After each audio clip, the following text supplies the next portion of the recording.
If all 7 lightsaber forms clashed in a tournament, which would dominate? Would Makashi's elegance outlast the ferocity of Vaapad, a form once banned by the Jedi Council for its danger?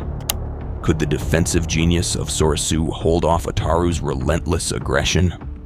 Every form was forged for a specific threat, from one-on-one duels to volleys of blaster fire, and some, even those nearly forgotten after great wars, still hold secrets that shape the fate of Jedi and Sith alike.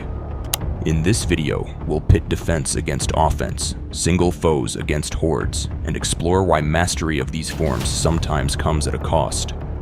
But before legendary duelists faced the galaxy's most dangerous threats, every journey began with the basics. Form 1. Shii-cho, the foundation of lightsaber combat. Shii-cho, the determination form, stands as the essential starting point for any Jedi. Developed during the earliest days of the Order, shii-cho codified lightsaber basics by adapting traditional swordplay to the new weapon. Its techniques, from fundamental strikes and parries to body target zones, became the backbone of Jedi training.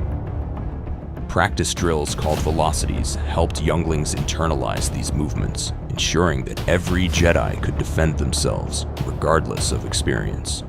Shii-cho's most distinctive feature is its wide, sweeping motions. These broad attacks and parries are especially effective against multiple enemies, such as the battle droids encountered during the Clone Wars. The form's directness exploits the predictable programming and slow reactions of droids, making it a practical choice in chaotic battles. However, this same straightforwardness is a double-edged sword. Shii-cho lacks the precision and finesse needed to counter a skilled duelist, leaving openings that more advanced forms can exploit. Kit Fisto, a master of Shii-cho, showed how its principles could be pushed further. He combined Shii-cho's adaptability with elements of Soresu and Form 5, wielding 2 blades at once and overcoming formidable foes like General Grievous. Even though most Jedi move on to other forms, Shii-cho remains a reliable fallback, its raw, disarming style still valuable when simplicity is the best strategy. As lightsaber combat evolved, the need for a form dedicated to one-on-one mastery became clear, a need that led to the creation of an entirely new approach. Form 2. Makashi, the duelist's art. Form 2. Makashi is the duelist's art, crafted for the precise demands of lightsaber-to-lightsaber combat. Its creators responded to the rise of Sith adversaries by abandoning Shii-cho's broad strokes in favor of refined, efficient movements. Makashi's hallmark one-handed grip and measured footwork maximize control, allowing practitioners to probe defenses and target openings with calculated intent. The form's economy of motion helps preserve stamina and avoid disarmament during drawn-out duels, making each movement count. Makashi's true strength lies in its mastery of one-on-one encounters. Instead of heavy strikes or acrobatics, its users rely on subtle feints and relentless pressure. The psychological edge is clear in Count Dooku's calm, deliberate style. His poised presence and curved hilt lightsaber unsettled even the most aggressive opponents, as seen in his battles with Obi-Wan Kenobi and Anakin Skywalker. The form's elegance is a weapon in itself, projecting confidence and control. Specialization comes at a cost. Makashi lacks robust defenses against multiple foes and blaster fire, and its minimal power can be overwhelmed by aggressive forms like Jem-so. After the Sith's defeat at Ruusan, Makashi faded from frontline combat, surviving mostly as a training discipline as blasters became the galaxy's weapon of choice. Yet, as threats evolved and ranged attacks became the norm, Jedi needed a new answer, one that could withstand the relentless pressure of modern warfare. Form 3. Soresu, the resilience form. Soresu, the resilience form, emerged as Jedi faced a new reality. Blaster technology had outpaced traditional melee skills. In response, Form 3 prioritized defense above all else, relying on tight, efficient blade work and controlled footwork to create a barrier that could withstand even the heaviest blaster fire. Practitioners trained to deflect and with mastery reflect blaster bolts back at attackers, a breakthrough that gave Jedi a critical advantage on modern battlefields. The strength of Soresu lies in its disciplined, economical movements. By minimizing wasted energy, Jedi could maintain a defensive posture for extended periods, outlasting opponents who relied on brute force or rapid attacks. This defensive expertise also enabled practitioners to frustrate aggressive adversaries, forcing mistakes as enemies grew impatient. Obi-Wan Kenobi's use of Soresu against General Grievous and Anakin Skywalker stands as a testament to the form's effectiveness. His patience and focus allowed him to weather relentless assaults and wait for the right moment to respond. However, Soresu's reliance on defense meant that it offered few options for ending a fight decisively. Users often needed to combine Soresu with other forms or employ force powers to finish battles. Despite this limitation, its emphasis on endurance and mental clarity reflected the Jedi's core philosophy. Having mastered the art of defense, some Jedi sought a different path, one that embraced pure offense and relentless speed. Form 4. Ataru, the aggression form. Form 4, Ataru, channels aggression into speed and acrobatics, setting it apart from the defensive mindset of Soresu.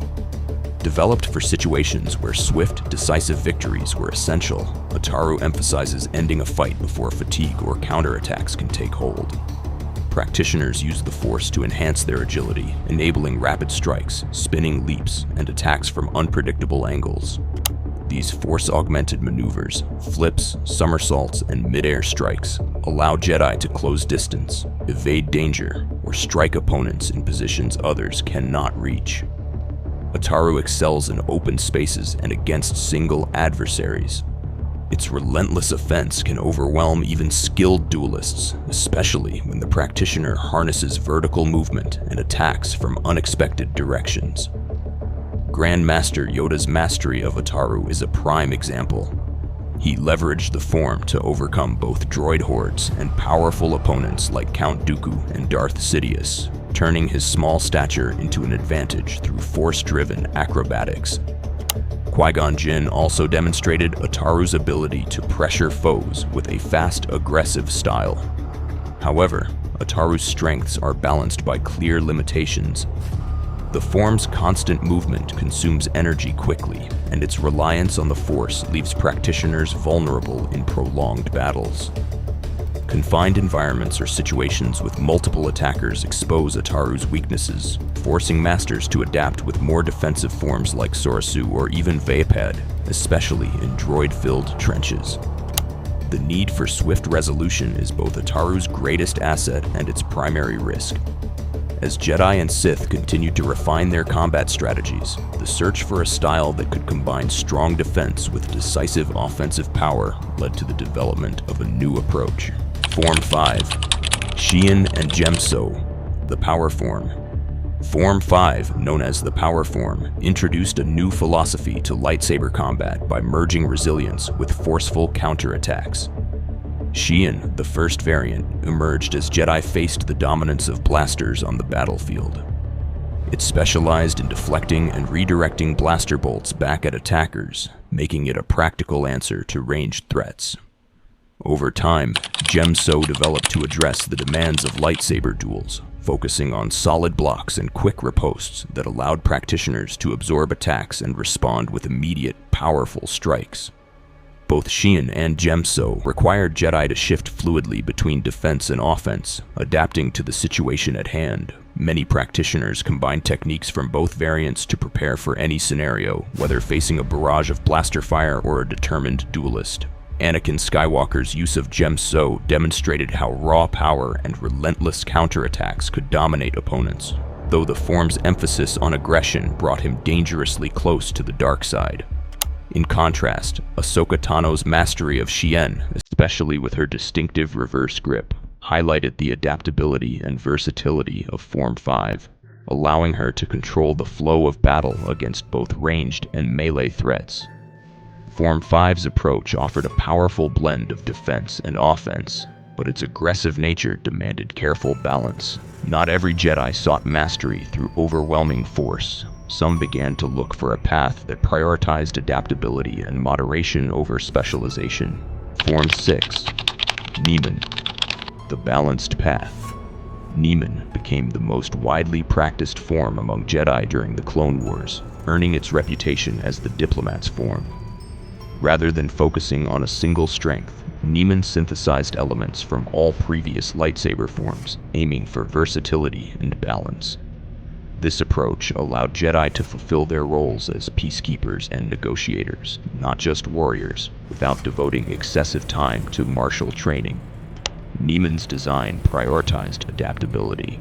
Its blade work drew from the basics of shii-cho, Makashi, and other forms, but avoided the physical demands of more specialized styles. The form's true strength lay in its integration of force powers. Practitioners routinely used force push, pull, and stasis to control the battlefield, disrupt opponents, and compensate for less aggressive swordplay. This blend of techniques made Niman less taxing physically, freeing Jedi to develop skills in diplomacy, perception, and strategy. One of the most known practitioners of this form was Exar Kun, with his unique style of combining agility and force power while wielding his dual lightsaber. While Niman avoided the weaknesses of other forms, it also lacked their full strengths. Against highly specialized duelists or overwhelming force, its generalist approach sometimes left practitioners at a disadvantage, as seen during the Battle of Geonosis, when many Jedi struggled against focused attacks. Still, Niman's balanced path reflected the Jedi's broader philosophy, favoring moderation and flexibility over pure combat prowess. By bridging offense and defense, Niman set the stage for the most demanding and controversial evolution in lightsaber combat, a form that would test a Jedi's discipline and control to their very limits. Form 7, Juyo and Vaapad, the ferocity form. Form 7, known as the ferocity form, stands apart for its intensity and the risks it demands of its practitioners. It splits into two distinct disciplines: Juyo, the original and more chaotic form, and Vaapad, the refined variant developed centuries later. Juyo's origins trace back to techniques considered too aggressive for early Jedi, eventually leading the Council to ban its study due to its reliance on anger and negative emotion. Despite this prohibition, Juyo survived in the shadows, often associated with dark side adepts who embraced its raw, unpredictable offense. Vaapad, by contrast, was Mace Windu's answer to the dangers of Juyo. He created it as a way to channel his own darkness, using the form's ferocity without surrendering to it. Only Windu and his Padawan, Depabalaba, were authorized to use Vaapad within the Jedi Order. Vaapad demanded that its user walk a razor-thin line, embracing the thrill of combat while refusing to be consumed by it. Even for Windu, the psychological toll was immense. Research notes that Vaapad nearly overwhelmed him, forcing constant vigilance to avoid falling to the dark side. In battle, both Juyo and Vaapad overwhelm opponents with relentless, staccato attacks and unpredictable momentum. Their strength lies in destabilizing defensive styles and ending duels before an adversary can recover. Yet the form's intensity is a double-edged sword. Success requires not just skill, but a level of self-mastery few can sustain. The fate of many Form 7 practitioners serves as a reminder. The greatest challenge often lies within. Understanding these forms, and the choices they demand, reveals that lightsaber mastery is never just about technique or power. Each lightsaber form offers its own balance of strengths and weaknesses, shaped by the practitioner's skill, philosophy, and the demands of the moment. As scholars note, the most effective form is contingent upon the wielder, the opponent, and the environment. Adaptability often determines the outcome more than rigid mastery. Think about your favorite Star Wars duels. What forms or techniques stood out, and how did they impact the fight? Share in the comments which lightsaber form you'd choose in a matchup and why. Next time you watch a classic duel, consider how these forms shape every clash and outcome. If you like this video, don't forget to like, subscribe, and force push the notification button.